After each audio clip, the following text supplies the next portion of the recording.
Hello everybody. I got a good one for you today. Today I have my AR-15, which stands for Armory Rifle Design 15. And I'm going to take a few shots with this to get right into this.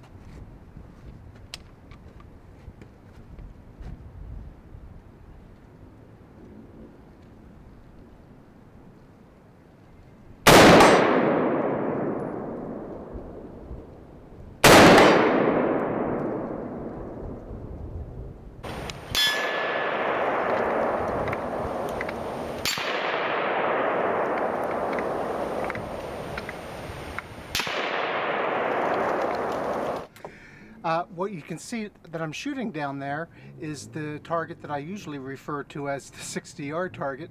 However, as you can see, I'm in a different location than usual from where I'm standing now. That steel target is at around 95 yards. And because of the speed in which the bullet comes out of this gun, I need to stand further back. In fact, I probably should be further, but I just don't have the space. So as a result, I get a little bit of pitting in my steel target. But as you can see down there, I have two steel targets, and I have a few 2 liters and a bowling pin set up. So let me see if I can hit one of those 2 liters or maybe the bowling pin. Okay, got that one. Got it.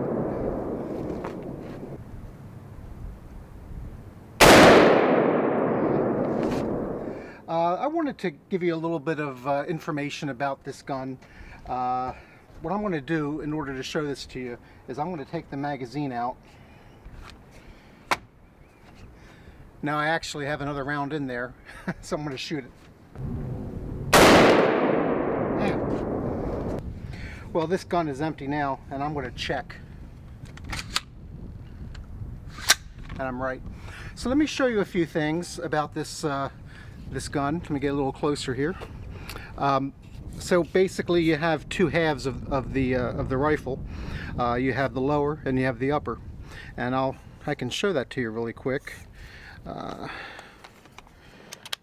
not going to take it completely apart, but when I operate the hinge on the back, you can plainly see the 2 halves, the upper and the lower. So here is the upper, obviously, and then here is the lower. And I'll show you a picture of the lower when it was all in its own individual parts, because I did put this gun together. So anyway, that's the main parts. Of course, there's another hinge right here, and I can take the entire upper off if I need to for whatever reason. So let's just hinge that back together. Okay, and some more things you might want to know about this. Now this part right here looks, I don't know, I guess it looks scary to some people, but there's nothing too bad about it. All it is a hand guard. Prevents me from burning my hand when I hold on to the gun up here when I'm aiming it, because the barrel, which is right inside of the handguard, gets pretty hot. And you might be wondering what these ridges are up here, and this is a Picatinny rail.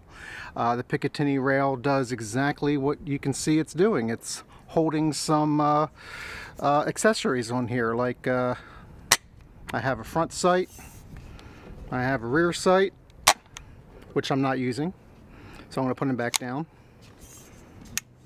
And it holds my red dot sight, which usually makes aim a little easier.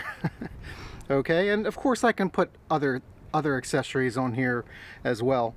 The reason why there's a lot of openings and slots in the handguard is because you can attach things to it as well. Right now, all I have on here is an attachment for my bipod on there. Okay. All right, let's go for a few more shots.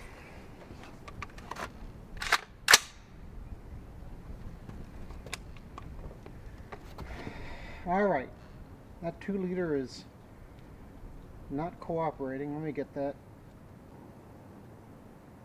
There we go. Finally. Okay, steel targets.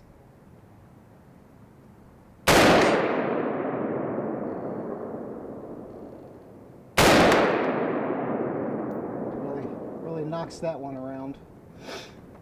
I have a little steel target right next to the 2 liters. Try to knock that off. Well, I did knock it off, and I got one of my 2 liters.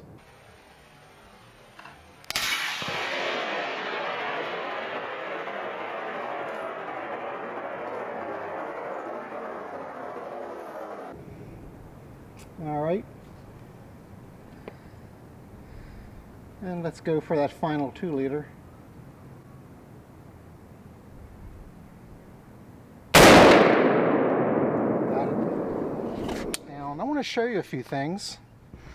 The size of the bullet in an AR-15, well, what it is, it's a 5.56 round, and a 5.56 round looks like this. Contrast it with my shirt. Hopefully that's in focus. I don't know. But anyway, this was developed to be a small caliber, high velocity round. After World War II and after the Korean War, it was determined that a different round was needed from what they had before. What they tried to use after the Korean War was a 7.62 round, which for civilians it's known as a 308, very popular hunting rifle round. And I actually have that right here, and we can compare that to the 5.56, which is what I'm shooting right now. Okay, now as you can see, the 308 is a lot bigger than the 5.56. And what happened was, at the very beginning of the Vietnam War, it was determined that this wasn't going to do it. They were too heavy.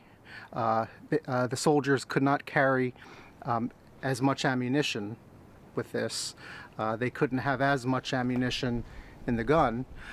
So that's why they needed a smaller caliber, high velocity round. And that's where this came in. And you might say, well, small caliber, what do you mean by that? Well, the diameter of the bullet is small. In fact, the diameter of the bullet is exactly like this. This is it's hard for me to show it to you. There we go. This is a 22 long rifle. This is what I'm shooting right now. But the bullet at the top here is the same diameter. Okay? Now this is high velocity. This is going out of the gun at about, on average, about 3,000 feet per second. Okay?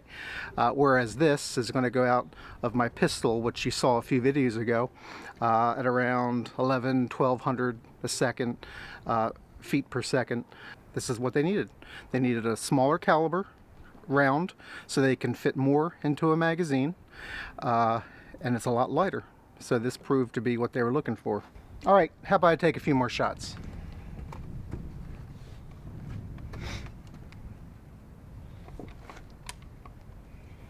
Go for that bowling pin, which again is hard to see, but I think I can get it.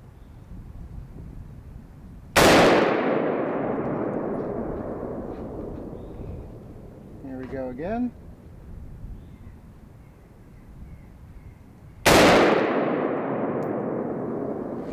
All right, a couple more at the steel. Oh, forgot about my blue helium can down there.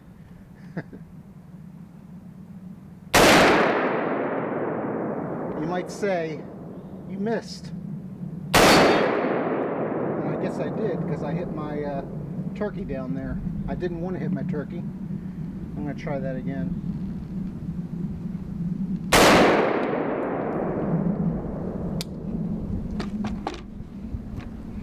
What I think is happening is that this bullet is going so fast. Like I said, 3,000 feet per second.